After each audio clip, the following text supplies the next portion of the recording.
Jason Lee just did the unthinkable, leaking claims and alleged footage that could expose a secret the Carters have kept hidden for years. A secret involving their twins, Sir and Rumi. And now, all eyes are on Solange, because sources say she's not just angry, she's ready for war. But what's really going on behind the scenes? Is Jason just chasing clout, or is this the one scandal even Beyoncé can't control? Tonight, we dive deep into the drama, the silence, the rumors, and the footage that could destroy the Carter family image forever. Why have I been getting calls? Because this is like... Why am I getting calls and I haven't even said anything? Because this is the monster of all monsters. Who? Me? This Diddy case. Why would I, Jason Lee, I'm getting calls and I haven't even said anything. They ain't called me to go to the Rock Nation brunch. They haven't called me to go to the Gold Party. To accept the honor. They haven't called me when we offered to honor Jay-Z at the award show. They didn't call me to go to the press conference about striking the deal with the NFL while we were kneeling for Kaepernick. They didn't call me to ask me what I thought about her hair care product.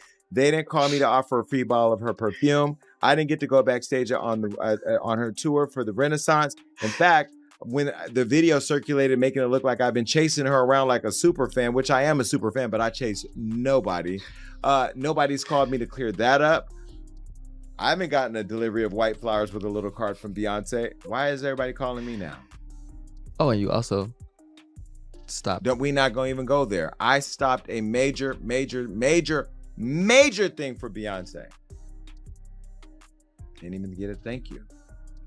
And now everybody's why is everybody calling me now?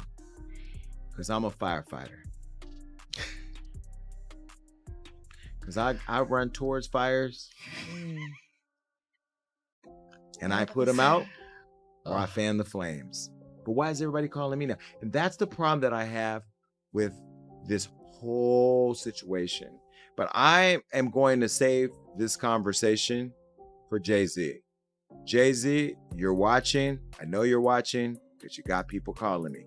Stop having people call me. You can call me yourself. You know how to get my number. You know, you got people calling me.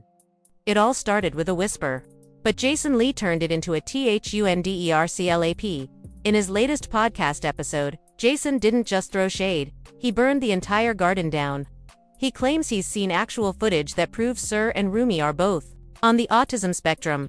And not just casual speculation, he's saying this is confirmed, with receipts and video evidence to back it up. Now let's pause. This isn't just some gossip blog tossing around wild theories. Jason Lee is someone with real connections, someone who's been around the industry long enough to know where the bodies are buried, and apparently, which secrets the Carters have paid to keep quiet. According to Jason, Beyoncé's team has been trying to reach him, not to collaborate, not to apologize for years of snubs, but to silence him. Suddenly, people are calling. People who never picked up the phone before. Invitations that were never sent. Offers that were never made. And now Jason's asking the real question, why now? He didn't get a call when he wanted to honor Jay-Z at an awards show. He didn't get backstage passes to the Renaissance tour. Not even a free bottle of Beyoncé's perfume. But suddenly, when he mentions the twins, everybody's ringing his phone. It's not hard to read between the lines. Jason isn't just leaking gossip, he's declaring war on a machine that's spent decades curating perfection and the battleground. It's not music, it's not fashion. It's Beyoncé's children, and that changes everything. Jason Lee's relationship with the Carters has never been smooth, but this is personal. For years, he says, he kept quiet. He claims he protected Beyoncé, even stopped a major scandal from surfacing once. Something big enough to set the industry on fire. And what did he get in return? Nothing. Not a thank you. Not even a hey, appreciate it. According to Jason, Beyoncé's team ghosted him when it mattered. And now that he's holding something they don't want the world to see, they're trying to reel him back in. But Jason isn't biting. In fact, he's biting back. Because this isn't just about the twins. It's about power, control, influence. Jason says he's done playing the industry game, done chasing favors, done asking for respect. He even issued an ultimatum. Either Beyoncé arranges an interview with Kelly Rowland, or he releases what he claims is undeniable proof about Sir and Rumi's alleged diagnoses. And when that didn't happen, He followed through, dropping hints, exposing whispers, and promising more to come. But here's the kicker. Jason isn't just talking in circles. He's strategically referencing moments Beyoncé herself has already made public. Like her traumatic birth story, her son's delicate health, and her strikingly different tone when describing Sir compared to her daughters. It's all part of his case. He's not just gossiping. He's building a narrative, and that narrative could change how fans view the Carter dynasty forever. If Jason Lee's claims are true, the real question becomes, did Beyoncé ever hint at this herself? Some fans now believe she did. Let's rewind to 2018, when Beyoncé opened up in a rare interview with Vogue about her pregnancy with the twins. At the time, most people praised her vulnerability, but looking back, certain details hit differently. She revealed that she suffered from toxemia, better known today as preeclampsia, a serious condition that endangered both her life and the twins. She was put on bed rest for over a month, her body started shutting down, and eventually, she had to undergo an emergency C-section. But here's the detail that fans missed. Beyoncé mentioned that one of the twins' heart stopped during delivery. Let that sink in. Not long after, one of the babies, reportedly Sir, was born underweight and immediately admitted into intensive care. It wasn't just a rough delivery, it was life-threatening. Now, fast forward to what medical experts have been saying for years. Complications like preeclampsia, emergency birth, low birth weight, and neonatal trauma are all known risk factors associated with autism spectrum disorders. Jason didn't come up with this theory from thin air. He's taking what Beyoncé shared and connecting the dots the public didn't want to see.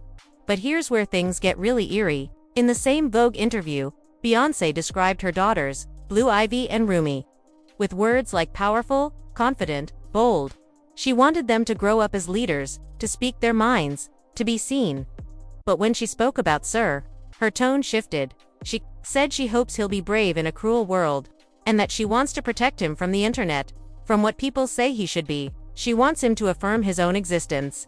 That's not just poetic language. That's careful language. Protective, maybe even mournful. And according to Jason, that's the real hint. That beneath the glitz and curated perfection, Beyoncé was subtly admitting the truth. Sir is different. And she's scared for him. For years, Beyoncé has mastered the art of privacy. But when it comes to Sir Carter, the silence is almost deafening. Think about it. We've seen glimpses of Rumi, usually in tightly controlled, carefully edited photos. She's been spotted at events, briefly, always under strict supervision. But Sir, virtually invisible. No red carpets, no interviews, no candid moments, no paparazzi slip-ups. He's become the ghost child of the most famous couple in the world. And Jason Lee says, that's no accident. According to him, the reason we don't see Sir is because we're not supposed to. He claims Sir's condition is far more serious than anyone knows. He's not just neurodivergent, he requires a fully controlled environment, and cannot be exposed to unpredictable surroundings, crowds, or flashing cameras. That's why, Jason says, Beyoncé and Jay-Z made a decision that shocked even their inner circle. They allegedly placed Sir in a full-time care facility, not just any place. A luxurious, private, undisclosed center with round-the-clock attention. A place where he can receive specialized care without interference from the public eye, but still, a facility. Not their home, and that, according to fans, is where the fairy tale starts to crack. Because for a family that's spent decades projecting unity, elegance, and strength, the idea that one of their own is living elsewhere, regardless of the reason, feels like a betrayal of the very brand they built. Is it abandonment? Or is it love expressed in a way the public just doesn't understand? Opinions are split. Some fans argue it's responsible parenting, providing the best care possible for a child with complex needs. Others are calling it a cover-up, an attempt to hide what doesn't fit the image of perfection. And if Jason is telling the truth, then Beyoncé hasn't just been shielding her son from the world, she's been hiding him from it. But there's one more twist. Jason isn't the only one who's pointed fingers. Enter Azealia Banks, infamous for her chaos, but not always wrong. In a now-deleted tweet, she accused Beyoncé of hiding her son, warning her that people will find out. And she looked like a piece of crap for it. The internet dragged her for it back then, but now, some are wondering, was she speaking truth in the only language she knows? Jason Lee doesn't bluff. At least, that's what he wants you to believe. From the moment he dropped the autism claims, Jason has maintained one thing. he has receipts. Real evidence, video footage, conversations, messages, and now, he's using them like weapons. Let's rewind to the episode that lit the fuse. Jason was live on air when he casually dropped a bomb. He had dirt on Beyoncé, not rumors, not speculation. Facts, something so explosive that even his co-hosts froze. He leaned in, whispered it off mic, and the reaction in the studio said everything. You didn't need to hear it to know. It was real. Jason didn't stop there. He claimed that Beyoncé's own publicist knew he had the footage, and that unless Beyoncé helped him book Kelly Rowland for an exclusive interview, he was going to release the videos. Let's be clear, this wasn't a request. It was an ultimatum. Jason said it loud. If I don't get Kelly Rowland, then I'm putting the receipts out. The ones I just told you about. The fires that'll come with that. I'm not worried. I'm not going anywhere. He called out names. He dared Beyoncé's team to deny it. He practically invited Jay-Z to call him directly, telling the world, stop sending people to call me. Jay, you got my number. Call me yourself. It was a calculated move, public leverage, designed to corner them into silence or submission. But guess what? Kelly never showed up. The Carters went quiet. Not a denial, not a statement, not a lawsuit, and Jason. He took that silence as validation. Now, he's back, doubling down, insisting the footage exists and threatening to release more if anyone tries to shut him up again. But what exactly does Jason claim to have? Some believe it's surveillance-level video from inside the alleged care facility where Sir is staying. Others think it's private family footage, never meant to be seen by the public. Clips that show behaviors associated with autism, or moments of vulnerability Beyoncé never wanted out. Whatever it is, it's strong enough that Beyoncé's team allegedly tried to negotiate behind the scenes. And now, Jason has flipped the script, turning what used to be quiet gossip into a high-stakes hostage situation. But here's the dangerous part. Jason isn't just challenging Beyoncé, he's provoking someone even more unpredictable. If Jason Lee thought Beyoncé was his biggest problem, he clearly forgot about Solange, because while Beyoncé may rule with silence and subtle power, Solange fights dirty, and she fights spiritually. Long before this drama exploded, Solange had already shown the world she doesn't play when it comes to protecting her family. Remember the infamous elevator incident with Jay-Z? No words. No press statement. Just pure, unapologetic rage. So when Jason started dragging Sir and Rumi into the spotlight, insiders say Solange didn't call her lawyers. She went to her altar.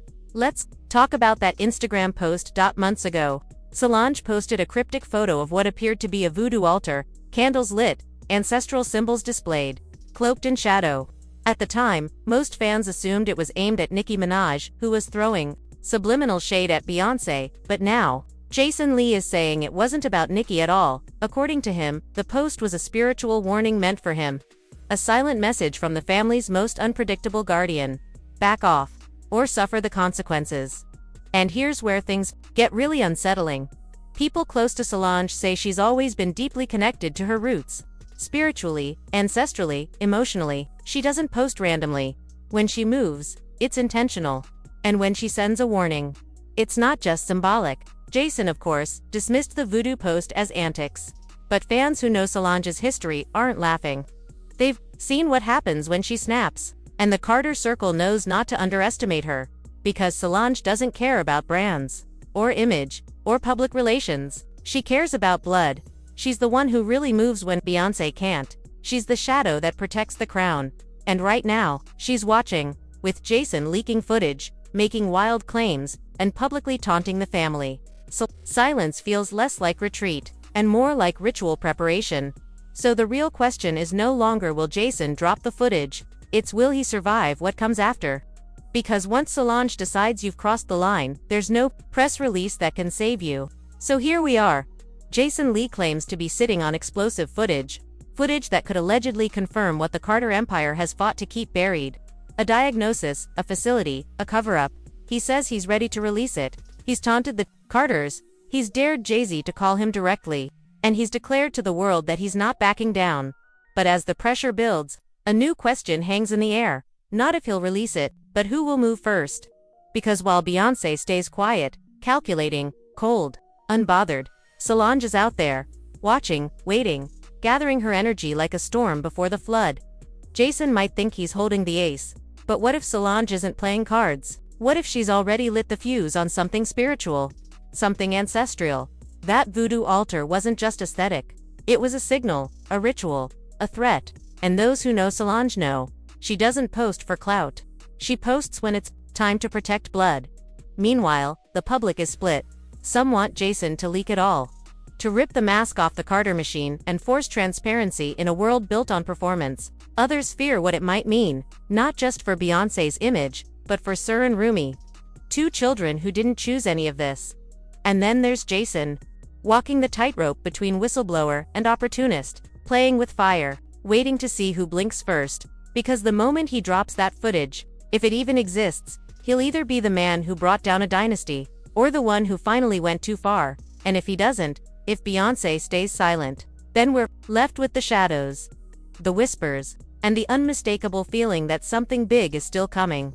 Because this isn't just a scandal, this is a war, and the next move, it might not come from Jason. It might come from Auntie Voodoo herself.